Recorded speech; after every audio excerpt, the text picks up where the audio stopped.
მოგესალმებით ძვირფასო ტელემაყურებლებო და მოგახსენებთ რომ თქვენ უყურებთ სატელევიზიო გადაცემა წუთის სოფელს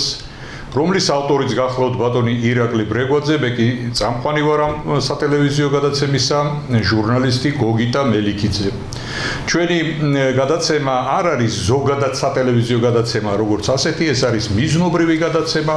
კონკრეტულ საზოგადოებრივ ინტერესებს ეხმაურება და აკმაყოფილებს გარკვეულწილად და ჩვენი ინტერესის სფერო და ჩვენი მაყურებლის ინტერესის სფერო ამ შემთხვევაში წარმოადგენს გვარების ისტორიას მათ წარსულს მათ დღევანდელობას და მათ იმ პერსპექტივას რომელი პერსპექტივაც მომავალში შეიძლება გქონდეს ამა თუ იმ გვარს ზოგადად კი უნდა ითქვას ის რომ გვარების გარეშე არ არსებობს საზოგადოება და არ არსებობს სახელმწიფო.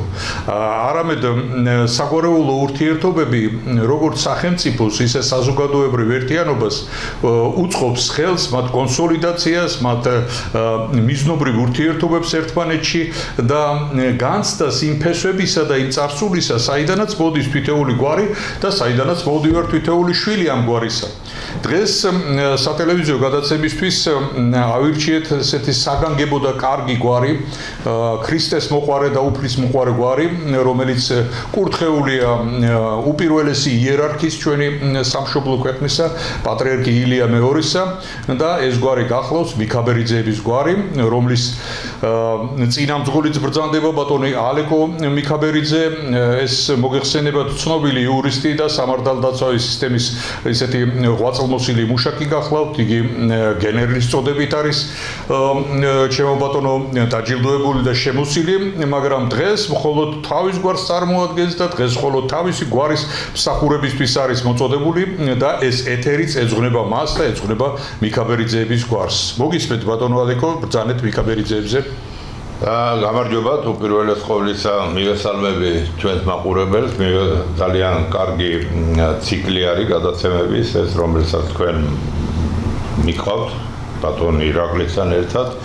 ძალიან კარგად არის მიგნებული ეს ნიშა, რომელიც აუცილებელია გასახმოვანებლად და მე რომ მკითხო, ალბათ უფრო მეტი წინწამოწევა ჭირდება ამ თემას. იმიტომ რომ სწორად აღნიშნეთ თქვენ რომ არ არსებობს საზოგადოება რომელიც გვარების გარეშე არსებობს და პიროვნებების გარეშე და ეს არიან ასეთი ცნობილი იციან ხოლმე აი ცნობილი გვარები არიან ეს ცნობილი გვარები ცნობილი პიროვნებების მიერ არის გამხდარი განაპირობებს პიროვნული ცნობიერება ცნობილობას მის ცნობილობას თორე ისე თავისთავად გვარი არაფერი არ არის თუ მისი წევრები არ გააკეთილშობილებენ, არ გამოაჩენენ, არ წამოწევენ თავიანთი სასახელო საქმეების და ქვეყნისადმი ერთგული სამსახური, თორე ისე თავისთავად გვარი დიდი არაფერს არ ნიშნავს, აი ეს დატვირთვა აქვს მას, რომ ეს ხალხი რაღაცნაირად აიძულოს კი არა, ხალხმა უზრუნველყოს მისი წინ წამოწევა. მე ახლა ძალიან მოხარული ვარ, რომ წარმოვადგენ აქ დღეს მიქაბერიძეების საგვარეულოს. მე ვარ ასე ვთქვათ, ჩემი გვარის მიერ არჩეული ხელმძღვანელად, ასე უძახიან. ჩვენს სინამდვილეში წინამძღოლს უძახიან, მაგრამ ხელმძღვანელი, კოორდინატორი დავარქვა იმდენად, რამდენადაც ჩემ გვარში და ალბათ ბევრ გვარში კიდევ შეიძლება სადაც წინამძღოლი ხელმძღვანელი სხვა არის, მაგრამ უამრავი გამოჩენილი ადამიანები არიან, რომლებთა ერთობლიობა ალბათ ქმნის იმ ღირსებას, რომელთაც გვარები არიან წარმოჩენილი. მიქაბერიძეების გვარი, როგორც ყველა გვარი საქართველოში ისტორიულია, დიდი ხნის არის და მას ყველას თავისი გარკვეული ისტორია აქვს, გავლილი აქვს, მოყვება მისი ფესვები და ჩვენი გვარი საბედნიეროდ დაილოცოს ჩვენი გვარი და ამრავლოს ღმერთმა ჩვენი გვარი ჭეშმარიტად როგორც თქვენი გვარი და ყველა ქართული გვარი არის მთლიანად ზოგად ქართული ფენომენი საქართველოს ყველა კუთხეში არის მაგრამ ძირითადი ფუძე და ბუდე ქართული ამ მიქაბერიძეების საგვარეულოს არის იმერეთი კონკრეტულად ხალთუბოს რაიონი, საიდანაც შემდეგ მოხდა მათი გავრცელება. არიან დღეს რაჭაში, არიან გურიაში, არიან სამეგრელოშიც არიან. ბევრი არის იმერეთის სხვადასხვა რაიონებში, მაგრამ ბევრი არის აქეთ ქართლშიც არის საკმაოდ დიდი რაოდენობით არიან ბაკურიანში, მიქაბერიძეები, ბორჯომის რაიონში, ხეობებში და ასე შემდეგ და ასე შემდეგ. ახლა თვითონ მიქაბერიძეები მე ამის მონაცემები მაქვს, ახლა ვერ ვიტყვი რომ ყველა სათითაოდ ყველა მიქაბერიძეს ვიცნობ, მაგრამ ბევრ მათგანს და მით უმეტეს აი კომპაქტური დასახლებების ხელმძღვანელებს და წარმომადგენლებს ბევრს ვიცნობ, ყველას ვიცნობ, ყველასთან მაქვს ურთიერთობა და მათაც აქვს ჩემთან ურთიერთობები და ვეხმიანებით ერთმანეთს. ახლა ჭირია ხინია თუ რაღაცა საერთო საქმიანობის შესახებ უწევთ ერთმანეთს კოორდინაციას ვაყენებთ საქმის კურსში. ახლა მიქაბერიძეები ბატონო გოგიტა საინფორმაციო ასე ვთქვათ იურიდიული მოკლედ იუსტიციის სახლის მონაცემებით დაახლოებით 4000 კაცი არის მთლიანად საქართველოში. რა თქმა უნდა ცოტა არ არის, მაგრამ სასურველია ყოფილიყო იმდენი, რამდენი ჩვენი ფუძე გვარი არის, მაგალითად ბერიძეები. კი ბატონო. რომლებიც 30000 არიან ბერიძეების გვარი. 30000 და უფრო პრეტენზია გარითვლიან, კარგად რომ უფრო მეტი ვიქნებითო იძახიან და აი ასეთი. ახლა ლეგენდა გვარიში ყოველთვის არის და ყოველთვის რაღაცა ლეგენდებს ეფუძნება გვარის წარმოშობა. როგორც ყველა გვარს მაგალითად ბაგრატიონებს, არ ვეძრებით ახლა ბაგრატიონებს, მაგრამ თუმცა რატომაც არა ფუნქციური თვალსაზრისით. ორბელიანებს, ბარათაშვილებს, ყველა თავის წარმოშობის ლეგენდა ქონდა და ასეთი არის ლეგენდა გავრცელებული, სხვადასხვა არის, მაგრამ ერთი რომელიც უფრო კულტივირებს ამ გვარში ეს არის რომ ერთ-ერთი დიდი ბრძოლის დროს თურმე ერთ-ერთ ღირსეულ ბერიძეს ცხენკაცისა დაუდგია გორი, როგორც იტყვიან და მეფეს უკითხია, ვინ არის ის იქ რომ იბრძვისო და ესო მეფეო აზნაური ბერიძე გახლავთ. მიქავ ბერიძე და ტახტის აზნაურობა მიბოძებიაო. ეხლა ჩვენ გვარში მერე შემდეგ კიდევ უფრო დაწინაურდნენ, არიან ყველა ფენის არიან თავადებიც არიან აზნაურებიც, არიან გლეხებიც, არიან საეკლესიო ხრის წარმომადგენლები და ეხლა ამით ვართ მდიდარი, როცა არის მრავალფეროვნება და ყველა წრის წარმომადგენლები არიან. ეხლა რაღა დროს ამაზია, ეხლა ვინ გლეხია, ვინ ის არის, მაგრამ ჩვენ ვამბობთ რომ ისტორიულად როგორ მოდიოდა, როგორ აღირიცხება ეს ქართლის ცხოვრებებში, ცხოვრების ანალებში და რა. ეხლა ყოველთვის ასე დგება ალბათ საკითხი რომ აი რა გააკეთეს ამ გვარებმა, რომ ასე არის დაუშვა ცნობილი, მეტნაკლებად ცნობილი და ეხლა ჩვენ გვინდა არ გვინდა ამას ვერ გავექცევით და უნდა ცოტა შორიდან დავიწყოთ იქ სადაც მოხდა ასე თქვა მიქაბერიძეს პირველი მიქაბერიძეს გამორჩევა და ლეგენდა ასეთია რომ დავით აღმაშენებელი როდესაც ავიდა სამეფო თაღზე ახალგაზრდა 16 წლის მეფე თავის ირგვლივ ეს ქართლის ცხოვრება ლეგენდა კი არა სინამდვილეა და ასეც არის რომ თავის ირგვლივ შეკრიბა ერთგული აზნაურები გლეხებიც და გულანთებული ქართველების ყველა და აი ძირითადი სპა რომელიც მეფე დავით აღმაშენებელს ედგა და რომელიც დაყრდნობითაც დავით აღმაშენებელმა შეძლო ის რაც შეძლო და ეხლა ამეთ მოყოლა ეხლა რა გააკეთა დავითმა და როგორ დაანგრეული და მიწასთან გასწორებული ქვეყნიდან წამოწია და უზარმაზარი სოფლიო მნიშვნელობის ქვეყანა შექმნა სახელმწიფო შექმნა შეიძლება ითქვას როგორც ამბობენ ხოლმე იმპერია შექმნა იმ დროისთვის არა იქ ალბათ ერთ-ერთი გარკვეული დავარქვათ მოგრძალებული წვლილი ჩემი გვარის წინაპრებსაც ეკუთვნის და ამით ვართ ჩვენ მიქაბერიძეები ისე როგორც სხვა გვარები ყველა თავისი გვარის წინამორბედების წინაპრების გაკეთებული დიდი საგმირო საქმეებით ვამაყობთ ხო ძალიან კარგი ხო ეს არ არის ბოროტი გაგებით, ცუდი გაგებით, სიამაყე ეს არის მაყოფილება იმის რომ თურმე ასეთი კარგი ხალხი ყოლია და ეს გაკეთებული საქმეები არ გვაძლევს თვითონ ჩვენთა გას რომ ვიყოთ ცუდი და არ მივყვეთ იმ ჩვენ მამა-პაპათა კვალს და არ ვემსახუროთ ქვეყანას. ეხლა დავით აღმაშენებლის შემდეგ თქვენ იცით რა პროცესებიც განვითარდა, მე ახლა მინდა ჩემი გვარის სადაც გამოჩნდა და რა გააკეთა და რაში მიიღო მონაწილეობა ის მომენტები აღნიშნო, რაც დავითისა და შემდეგი მეფეების დროს გააკეთეს ამ შეფიცულებმა და დავითის დაძახილზე შეკრებილმა ერთგულმა ხალხმა და უკვე გამორჩეულმა ადამიანებმა ეს გასაგებია, მაგრამ ჩვენ ვიცით რომ ყოველ აღმართით მოყვება და მოხდა ისე რომ უკვე შემდეგი მეფეები და განსაკუთრებით თამარის დროს აი იმ ასე ვთქვათ მიყუჩებულმა დიდ აზნაურებმა და მეამბოხე აზნაურებმა წამოწიეს თავი და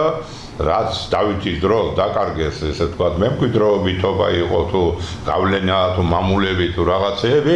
ეხლა ამის დაბრუნება მოითხოვეს ეს საქართველოს ისტორიაში კარგად ცნობილი ფაქტია და ცნობილია რომ ჯერ კიდევ გიორგი მესამის დროს როდესაც მას უნდოდა თამარით რახან ვაჟი არ ყავდა და ქალი ყავდა ერთი და მისი გამეფება უცხო იყო იმ დროინდელი მსოფლიოსათვის და განსაკუთრებით აღმოსავლეთის ქვეყნებისათვის მეფეს რაღაც დათმობებზე მოუწია წასვლა აი იმ ასე ვთქვათ ჩაჩოჩებული დიდი ფეოდალების წინაშე და ვიღაცებს მიმართ იქნა რაღაც დათმობები. ამის შემდეგ, როდესაც თამარი დადგა თამარის გამეფების საკითხი, თამარსაც უფრო მეტი დათმობების გაკეთება მოუწია. მე ახლა ახალს არაფერს არ ვამბობ, გოგიტა ეს ისტორიაში კარგად ცნობილი ფაქტი არის. ხელმეორედ გამეფება მოთხოვეს, ინტრონიზაცია ხელმეორედ აღზიარსვლის იმ აზნაურება იმ იმედით რომ ახალი დათმობებისათვის მიეღწიათ მეფის წინაშე და აი აქ არის ცნობილი პიროვნებები, აქ არის რომელიც ცნობილი თამარს მოუწია ცნობილი ერთგული ნამსახური პიროვნებების განთავისუფლება მათ ადგილზე ის ძველი ხალხის დაბრუნება, რომლებიც მხოლოდ ითხოვდნენ მემკვიდრეობით თანამდებობების გადაცემას. აი აქ მოხდა ყველასთვის მოულოდნელი რამ და თამარის ამ პოლიტიკის წინააღმდეგ და არა თვითონ მეფის წინააღმდეგ აი ეს შეფიცულების დასი გამოვიდნენ კონკრეტული მოთხოვნებით რომ ასე არ შეიძლება და ეს ქვეყანა ჩვენ აქამდე მოვიტანეთ და ეხლა ჩვენ რომ ამაზე ურიგებ და აბრუნებ უკან ეს არ შეიძლება და ჩვენც რაღაცა უნდა შეგვეკითხო ეს ისტორიაში ცნობილია ყუთლო ასლანის დასის გამოსვლით და ამას უდიდესი რეზონანსი მოყვა თვითონ და რო იტყვიან ტახტით შეზანზარდა ქვეყანა შეზანზარდა და თამარი იძულებული გახდა იქ მოლაპარაკებებით დასულიყო და რაღაც დათმობებზე ანუ აქ ჩაეყარა საფუძველი ასე ვთქვათ პარლამენტარიზმის იდეას იმიტომ რომ ეს გამოსული ჩემი წინაპრები ის მათთან ყოფილი სხვა წინაპრებიც ითხოვდნენ პარლამენტარიზმს, ანუ სათათბირო ორგანოს ჩამოყალიბებას, კარავის დადგმას, კარავს ეგრეთ წოდებული კარავის მოთხოვნით, რომელიც შემდეგში პარლამენტარიზმის იდეად იქნა და დაახლოებით 100 წლის მერე, როდესაც დაიწერა ინგლისში მაგნა ქარტია, თავისუფლების დიდი ქარტია, იქ მინიშნებულია, რომ ეს პარლამენტარიზმის იდეა აღმოსავლეთის მეფე თამარისაგან არის აღებული და მე სიამაყით შემიძლია ვთქვა, რომ ამ პროცესის ასე ვთქვათ, ეს ხო დემოკრატიული პროცესია რა. ცუდი რამე ხო არ გაუკეთებიათ იმ ივანე ჯავახიშვილი, ნიკო ბერძენიშვილი პროგრესულ მოვლენად აფასებს იმ დროინდელი ყუთლო ასლანის დასის გამოსვლას, რომლებიც ითხოვდნენ სათათბირო ორგანოს შექმნას და თვითონ თამარ მეფეც იძულებული გახდა ასე ვთქვათ, ცალკე მდგომი საპარლამენტო ორგანო კი არა, მაგრამ სათათბირო ორგანო მეფის დარბაზი ჩამოეყალიბებია და მანამდე თუ მეფე ასე აწერდა ხელს თავის ტიტულატურას, რომ ერთნებობითა მეფისა გადავწყვიტებე ესა და ესა, ამის შემდეგ იძულებული არის მეფე და ის თამარის და შემდეგი მეფეების რომ დაწერონ, რომ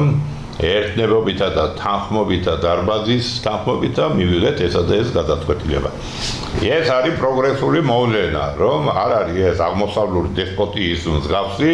როდესაც ერთ პიროვნებაზე twიანია, სულელია, ვინც არის ამ დროს მეფეებს ბევრს აქვს ტიტულატურა, ზოგს რეგვენი აქვს, ზოგს სულელი აქვს, ზოგს ასეთია, ზოგს ესეთია, რომ იმის ხოჭურებზე მთელმა ქვეყანამ მიაროს და რაღაც უბედურებას გადაეხაროს. ეს არის დიდი პროგრესული ამბავი და თვითონ ივანე ჯავახიშვილიც ასე აფასებს ამ მოვლენას. ეხლა თუ გავაგრძელებთ ამის შემდეგ მოვლენებს, ვიცით რომ ამას მოყვა ვიტყვიან დეკადანსი და ერთიანი ძლიერი ქვეყანა საქართველო, რომელიც იყო ნიკოფსიიდან დარუმბანდამდე ასე ვთქვათ გაჭიმული და გამოჭიმული, მოხდა ამ ქვეყნის დაშლა ცალკე სამეფოებად, სამთავროებად და მოვიდა უამრავი დამპყრობელი, მოვიდა მონღოლი, მოვიდა თურქი, მოვიდა სპარსი, მოვიდა ესა და პირველ რიგში ყველა ეს დამპყრობელი ეძებდა ასე ვთქვათ ასეთ გამორჩეული ეროვნული მუხტით დამუხტულ ადამიანებს, გვარებს, ხელმძღვანელებს და ეწეოდა მათი ან განადგურება, ან გადაბირება, ან რა ვიცი, ყველაფერი, ყველა მეთოდი მისაღები იყო. ამაზე სხვათა შორის არა გადაღებული არის, ძალიან კარგია, ბატონ გია მამპორიას ფილმი არის, წარსული საჭრდილები, თუ მოსული დამპყრობელი როგორ ანადგურებს აი ამ გამორჩეული გვარების ადამიანებს, მეომრებს ქვეყნისათვის თავდადებულ ხარჯს. ეხლა ამას შემდეგ კიდევ უფრო დაცემა მოყვა, თქვენ იცით და უფრო დაპატარავდა ჩვენი ქვეყანა და ცალკე სამეფოები. მე ახლა არ ვფიქრობ, რომ შორს წავედი, იქ მივდივარ იმ თემაზე, სადაც შემა წინაპრებმა სხვასთან ერთად ეს არ ვფიქრობ, ეხლა ისე არ გამომივიდეს, რომ აუ ჩვენ ვიყავით და სხვა არა, მაგრამ ჩვენ ვიყავით სხვასთან ერთად და ჩვენც იქ ვიყავით, სადაც ეს ქვეყნის ბედი წყდებოდა. დიახ, ქვეყნის ბედი წყდებოდა და ქვეყნისათვის ასაკეთო საქმეები კეთდებოდა. აი ასე იმ ფილმის მომენტი რომ მოვიყვანე, თუ აქ ჩვენი ერთ დღეს შეგვიძლია ეს ფილმი ვაჩვენოთ ჩვენს მაყურებელს, წარსული საჭრდილები ქვია, სადაც ანადგურებენ ამ ისტორიული გვარების გამორჩეულ პიროვნებებს, ხო? და ამას მოყვა კიდევ უფრო დაცემა და უსაშინლესი სცენი საქართველოს ისტორიაში, რომელიც არ ნახულა არც მანამდე და ვერცვა მერეც ნუგანახოთ, თუმცა სუნთლიანად არც მერე იყო აღმოფრილი ეს ფესვები, ამას მოყვა წვეთას ყიდვა, გაკიდვის ასე ვთქვათ პრეცედენტი. ცნობილი არის, რომ მარტო ანაკლის სპორტიდან დადიანი ყიდიდან 15,000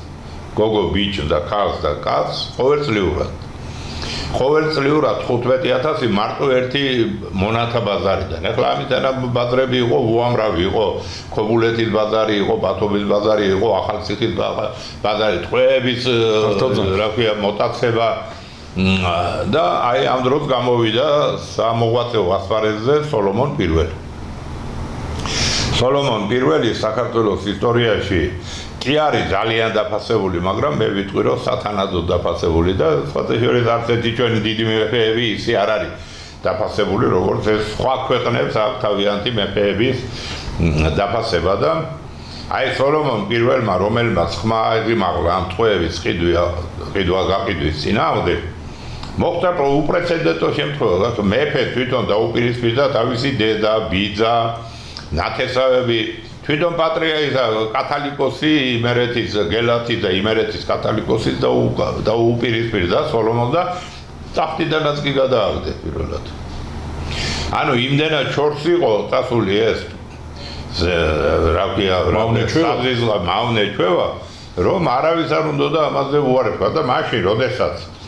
ესე იგი როგორც მოგახსენებთ, მეფის ოჯახის წევრები, დედა, ბიძა, ეკლესია, აზნაური, დიდებული, თვითონ გლეხებიც კი ყიდიდნენ ერთმანეთს, ტაციაობას რო თავედავანებოთ კიდე ამ დროს საასპარეზო გამოსულ სოლომონ პირველს გვერდში დაუდგებიან ისევ ის ისტორიული გვარები, რომელიც მაშინ მოგახსენეთ და ეგრეთ წოდებული აი იმ შეფიცულების ინსტიტუცია აღდგება ამ შემთხვევაში უკვე აქ მე-16-მე-17 საუკუნეში და დაუდგებიან მეფეს და ამ ფიცის კაცებზე დაყრდნობით, რა თქმა უნდა, სხვებთან ერთად დაყრდნობით, სოლომონ მეფემ შეძლო ქუთაისის განთავისუფლება თურქებისაგან, იმ ცნობილი ხრესილის ომის მოგება, აი ამ მავნე და საზღვარი წესის აგრძალვა, რასაც ტყვეების ყიდვა-გაყიდვა ერქვა და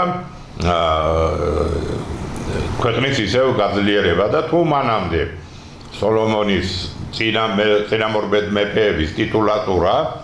ასე განისხვავებოდა, რომ იყო ყმა მეფისა, რა ქვია, ღმერთისა, მონახტისა, ყმა ხონთქრისა, აი ეს იყო იმერეთის მეფეების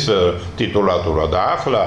როდესაც სოლომონი მოვიდა და ამ დიდი განაცხადი და აი ეს დიდი ძალა დაუდგა გვერდში, მისი ტიტულატურა შეიცვალა, რა თქმა უნდა და ლომერო მყეფე, ტერცის მჩხეფე, იმერთ მეფე სოლომონი. ახლა ხო არის რამხელა განსხვავება რა, იმის მერე უკვე ფსკერია, იმის მერე კი არა ფსკერზეა იქ პირდაპირ.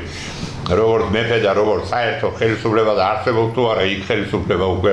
საკითხავია და აქ უკვე თავისი ამბიციით, თავისი განაცხადით მოდის და ცნობილია, რომ ხრესილის ომიდან 10 წლის განმავლობაში სოლომონ მეფემ ძირითადად ამ ისტორიული გვარების და მთლიანად საქართველოს მობილიზაციის და თავშეყრის შედეგად თურქეთის სულტანს 300,000 მეომარი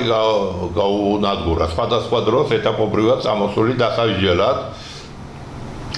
იმერეთის სამეფოს სოლომონის და ქართველების დასაჯელად იმისთვის თუ როგორ გაბედეს მათ ურჩობა და ტყვეების ყიდვაზე უარი თქვა. ამაზე უამრავი ფილმებიც არის, მოთხრობებიც არის დაწერილი და ყველაფერი და მე სიამაყედ ვამბობ, რომ აი იმ ფიცის კაცებში სხვა გამორჩეულ ისტორიულ გვარებთან ერთ-ერთი არის მიქაბერიძეების და ჩემი გვარი. აი აქ ამაქვს მე წარმოდგენილია ჩვენი გერბი და ისა, რომელსაც აღწერილია, რომ აი ეს მე დავით მეფის მიერ მოძებული ტახტის აზნაურობის გერბი და სიგელი, ასე თქვა. და ეს არის შემდეგში კიდევ ფოტო მასალის სახით თუ გვაქვს, ახლა ეკრანზე შეიძლება არ გამოჩნდა. ვაჩვენებ მერე და რომ ვაჩვენოთ თუთლიან ეკრანზე. კი ბატონო. ვალ, დარო პრესკადე და დავდებთ მერე და ახლა აქ პატარა სამაგიდო ვარიანტია წარმოდგენილი, თუმცა ის დიდი მასალაც გვაქვს. ეს არის იმ ფიცის კაცების დროშა, რომლითაც გამოდიოდნენ იბრძოდნენ ის ფიცის კაცების ისტორიული გვარების წარმომადგენლები რა ქვია საქართველოს ერთიანობისა და იმ მავნე ჩვევებისა და საერთოდ საქართველოს ტრგის წინააღმდეგ და საქართველოს გაძლიერებისათვის. ახლა ეს ინსტიტუცია და ეს დიდი მონაპოვარი, რასაც ერქვა ფიცის კაცები, მოგეხსენება თქვენ საქართველოს რუსეთთან შეერთების, ასე ვთქვათ, შეერთება კი არ ერქვა, მაგრამ გეორგიევსკის ტრაქტატის შემდეგ, თქვენ ვიცით, რომ 1800 პირველ წელს გააუქმა მეფობა საქართველოში აღმოსავლეთში, მაგრამ დასავლეთ საქართველო არ შეერთებია მას და იძულებული იქნა რუსეთის იმპერია, რომ დაეპყრო იმერეთის სამეფო. ეს ფაქტია, რომ დაპყრობილი არის, არავით არის შეერთება, გეორგიევსკის ტრაქტატი იმაზე არ ვრცელდებოდა, არაფერზე ამაზე ვერავინ ვერ იტყვის, რომ დებაყოფლობით შეუერთდა, ან თუნდაც შეუერთდა, ან თუნდაც ტრაქტატი არ რაიმე ხელშეკრულება იყოს გაფორმებული და რა თქმა უნდა, რუსეთის ასე ვთქვათ, ადმინისტრაციამ, საოკუპაციო ადმინისტრაციამ ყოველგვარი ასეთი პატრიოტული ორგანიზაციები გაანადგურა, აღკვეთა და იმის შემდეგ წლების მანძილზე ეს როგორც ასეთი ინსტიტუცია აღარ არსებობდა, მაგრამ ფიცის კაცებს გულისხმობთ, ფიცის კაცებს გულისხმობთ, თორე გვარები ყველა მიდიოდა, გრძელდება და ალბათ იარსებებს უკუნისით უკუნისამდე, ხო? და აი ჩვენ გადავწყვიტეთ ბატონო გოგიტა, რომ ჯერ კიდევ 20 წლის წინ აგვედგინა ეს ისტორიული ორგანიზაცია და ამ 12 გვარის, რომლებიც იყო დარჩენილი, ამ წარმომადგენლებს დაუძახეთ, შევკრიბეთ, მოვილაპარაკეთ და სრულიად საქართველოს კათოლიკოს პატრიარქის ილია მეორის ლოცვა კურთხევით დაუწეს ნება და გელათის საკათედრო ტაძარში 2009 წელს მოხდა ამ ორგანიზაციის, ამ ისტორიული გვარების გაერთიანების კიდევ ერთხელ ჩამოყალიბება. აქ ჩვენ გვაქვს მიცემული გვაქვს ალბათ ფლეშკა და ფლეშკა პირი და ამას ალბათ აჩვენებენ კიდევ ერთხელ ჩვენ მაყურებელს თუ საინტერესო მასალაა კი. როგორ მოხდა ეს აღდგენა, რაფერ არის წარმოდგენელი, ვინ არიან, რა გვარები არიან. მაშინ იყო იქ ეს რა ქვია თუთათელ გაენათელი ეპისკოპოსი მიტროპოლიტი კალისტრატე და პატრიარქის ლოცვა კურთხევით კალისტრატე აკურთხა ჩვენი ორგანიზაცია იქ და ჩვენ გვაქვს გარკვეული მიზნები. ძალიან კარგი. ეხლა მე მინდა რაღაცნაირად ცოტა შეიძლება გადახრასავით მომივიდეს, მაგრამ მინდა თქვა რომ ძალიან რთული პოლიტიკური სიტუაცია არის. უკანასკნელ წლებში დღეს და გუშინ და ის კი არა, საერთოდ რაღაცა 21 საუკუნე დაიწყო ძალიან მძიმე ვითარებაში და ეხლა რო იტყვიან ხოლმე რომ უარესი დღე ქონია საქართველოს, უარესი სიტუაციაში ყოფილი, უარესი დღე რო იყო, იქ უარესი დღის პასუხისგამცემი ხალხი იყო, რომლებიც იყვნენ ამით მოწოდებული და უკან არის დღეს რაღაცა სხვა არის გათითოყაცებული არის ეს ხალხი და ასე ვთქვათ ჩვენ თვლით რომ აი ამ გვარების გაერთიანება როგორც არის ჩვენი გაერთიანება სადაც მეც ვარ სრულიად საქართველოს გვარების წინამძღოლთა დარბაზი. დიახ, სრულიად საქართველოს გვარების წინამძღოლთა დარბაზის წევრი ვარ მეც როგორც გვარის წინამძღოლი და მინდა კიდევ ერთხელ აღვნიშნო რომ ეს არის ძალიან დიდი ორგანიზაცია, ძალიან დიდი პოტენციის მატარებელი ორგანიზაცია, შესანიშნავი ხელმძღვანელებით, შესანიშნავი პროგრამით და საკმარისი კი არის იქ აქტივობა, მაგრამ მე ვიტყოდი რომ არ არის საკმარისი აქტივობა. ეხლა აი ეს მომენტები ჩვენ უნდა მივიტანოთ ალბათ თითოეულ გვარამდე რომ დაინტერესდნენ ეს ხალხი და მოვიდნენ და უფრო აქტიური მონაწილეობა მიიღონ. ეხლა ისტორიული გვარები, ყველა გვარი საქართველოში ისტორიულია, მაგრამ არსებობს გვარები, რომლებსაც მეტნაკლებად უფრო მეტი რაღაცა გაუკეთებია, მიუღია მონაწილეობა ქვეყნის ისტორიულ წარსულში და მის ცხოვრებაში და მათ უფრო მეტი ეკუთვნის ალბათ და დღეს რომ უყურებთ ჩვენ ამ პოლიტიკური სპექტრი როგორი არის, არ ჩანან ეს ისტორიული გვარების წარმომადგენლები და ჩვენ ალბათ რაღაცას გავაკეთებთ იმისათვის რომ აი მაგხნათ. ეხლა აი ეს ჩვენ ეხლა რომ მოგახსენეთ რომ 2009 წელს მოხდა ამ გვარების გაერთიანების ეს არის ფიცისკაცთა კავშირი. აქ არის ყველა 12 გვარი არის მათგან დარჩენილი ამის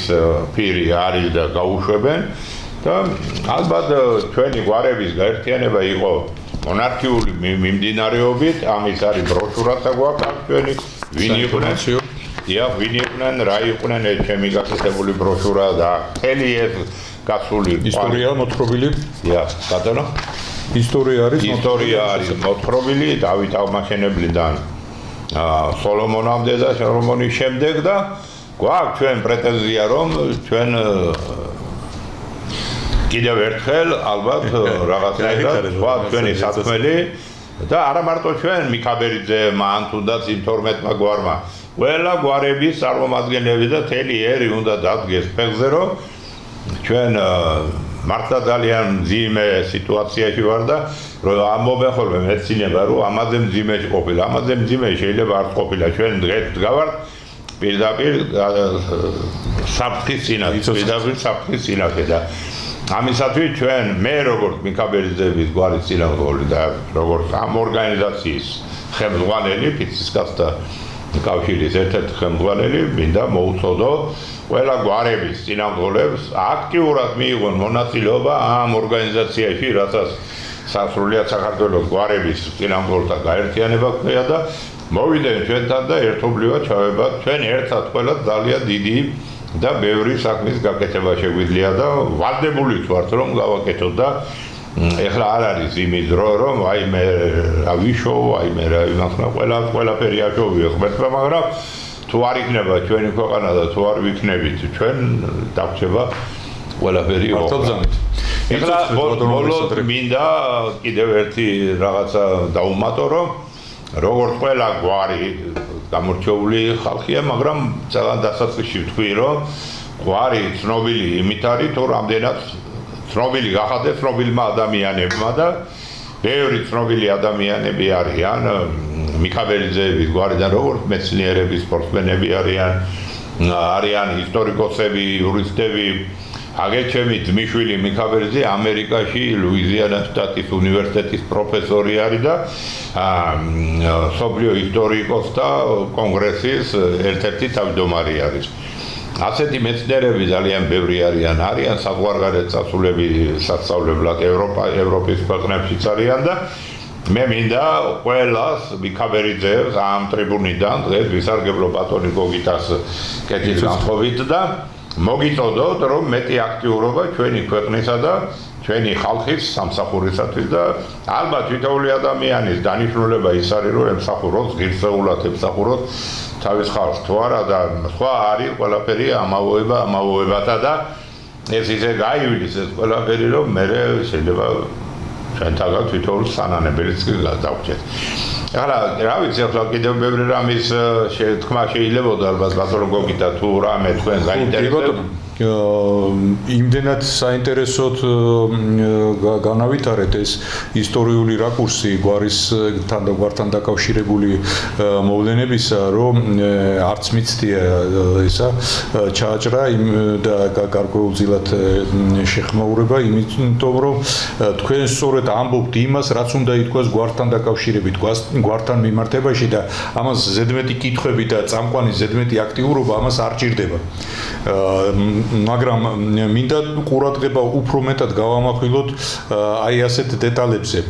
სულიერების თვალსაზრისით, გვარის სულიერების თვალსაზრისით, ყავს თუ არა გვარში საეკლესიო პირები, ან წარსულში საეკლესიო პირები დარწმუნებული ვარ მიქაბერიძეების გვარიდან გამოსული საეკლესიო პირები და თუ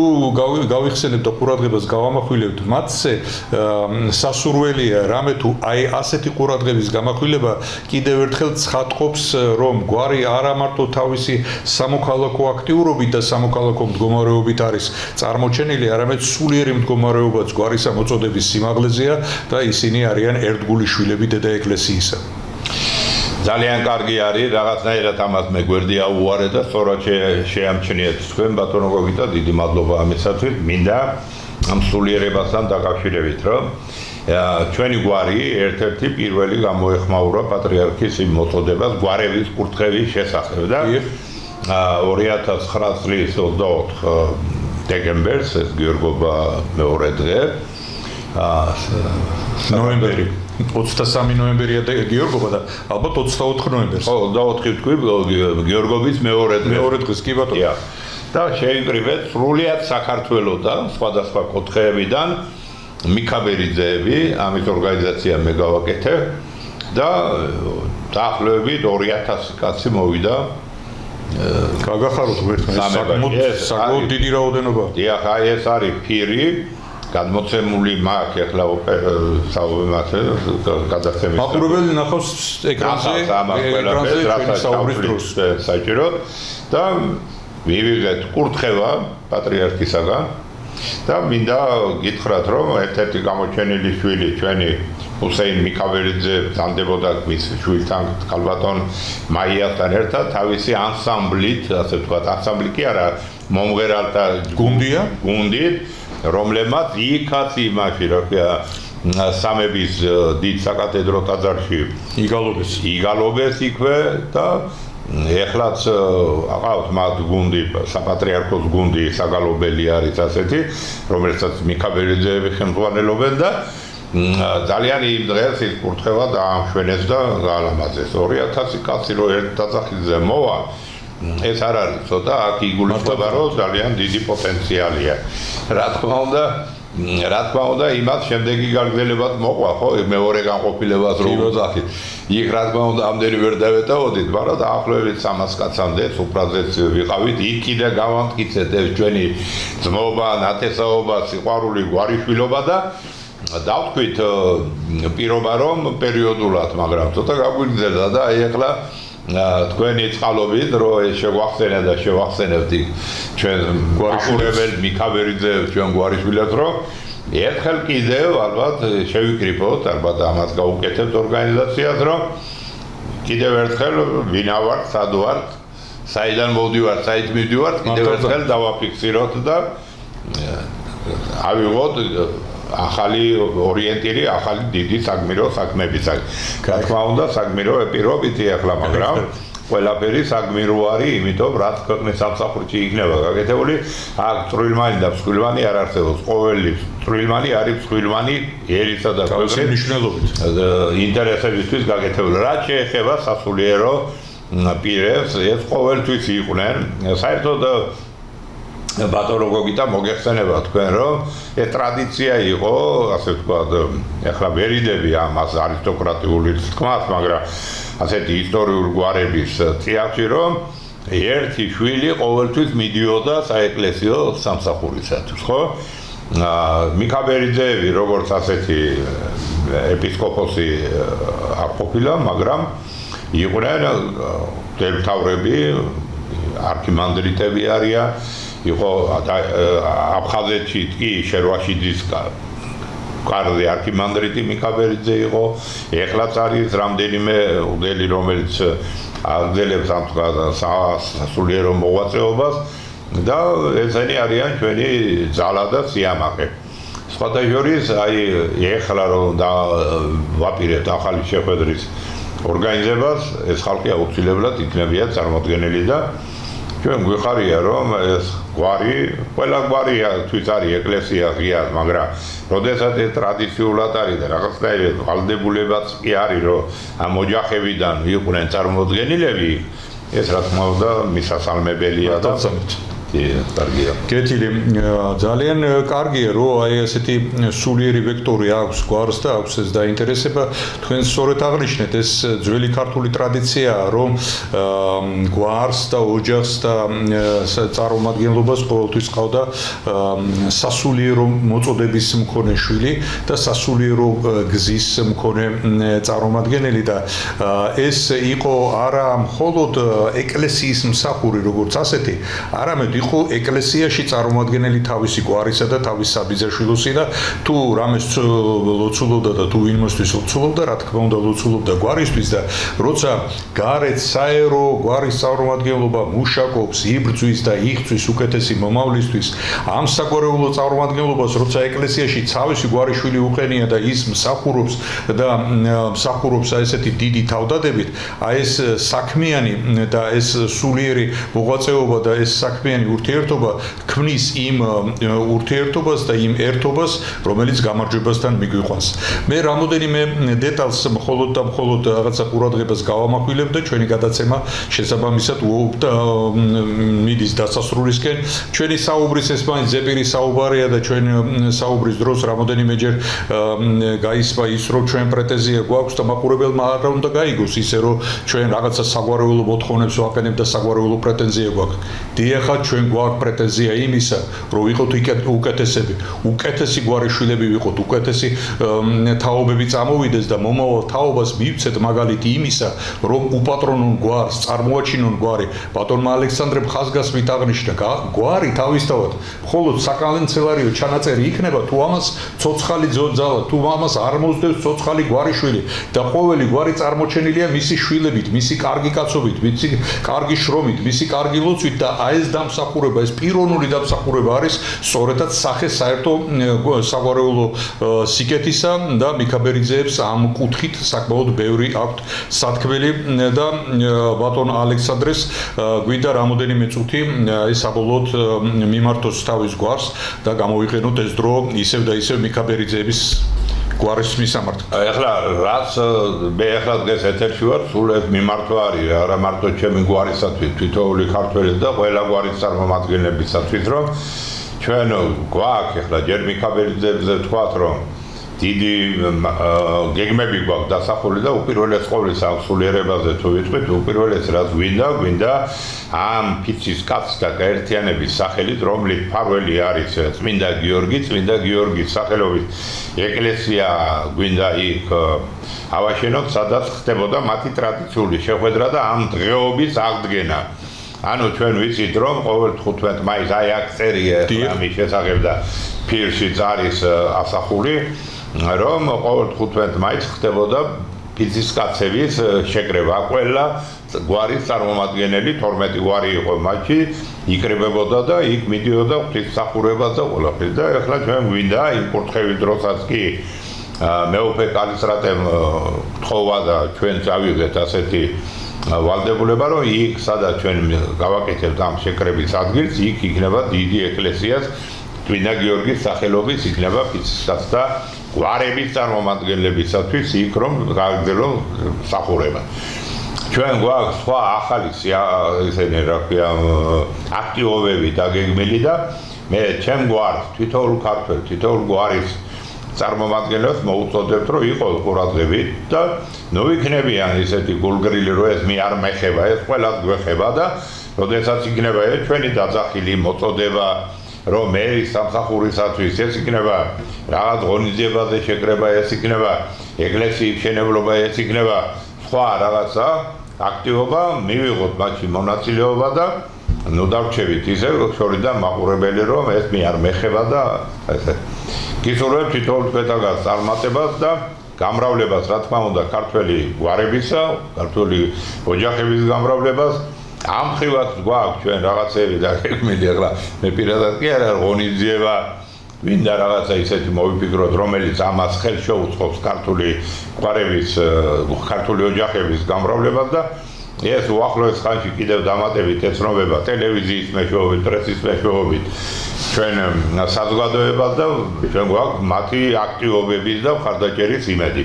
გისურვებთ წარმატებებს და ყოველგვარ სიკეთეს თვითონ თქვენთაგან პირად ცხოვრებასა თუ საზოგადოებრივ საქმიანობაში. გაგახაროთ მერტვა ბატონო ალექსანდრე, მადლობა სტუმრობისთვის. მაყურებელს კი შევახსენებთ, რომ თქვენ უყურებთ სატელევიზიო გადაცემა წუთისოფელს და წუთისოფელი კლავაც მომავალ შეხვედრაში ახალ გვარს შემოგთავაზებთ, ახალ ისტორიას შემოგთავაზებთ და ყოველი სამშაბათის 22 საათი ეს არის წუთისოფლის საგადაცემო დრო. ელოდეთ ამ დროს და ელოდეთ წუთისოფელს, რამე თუ წუთისოფელი თქვენი სატელევიზიო გადაცემა.